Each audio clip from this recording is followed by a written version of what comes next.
দুনিয়ার মধ্যে ব্যবসার লাভ আছে, লস আছে। কোরআন তেলাওয়াত, নামাজ, দান করা, সদকা করা এমন এক ব্যবসা, যে ব্যবসার লাভ কখনো ধ্বংস হবে না, যে ব্যবসার লাভ কোনোদিনও কোনো লস খাওয়ার সম্ভাবনা নাই। আল্লাহ বলেন কেন তারা কোরআন পড়ে, কেন তারা নামাজ পড়ে, কেন তারা দান করে? কয় দুইটা কারণে। লিওয়াফিয়াহুম উজুরাহুম ওয়া ইয়াজিদাহুম মিন ফাদলি।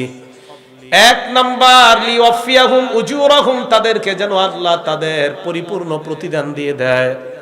ওয়া ইয়াজিদাহুম মিন ফাদলি, তাদের অনুগ্রহ যেন আল্লাহ বৃদ্ধি করে দেয়। এই আয়াত প্রমাণ করে যারা নিয়মিত নামাজ পড়ে, যারা নিয়মিত কোরআন তেলাওয়াত করে, যারা নিয়মিত দান সদকা করে, তাদেরকে আল্লাহ পরিপূর্ণ প্রতিদান দিবেন। শুধু তাই নয়, দুনিয়াতে যতদিন থাকবে তাদের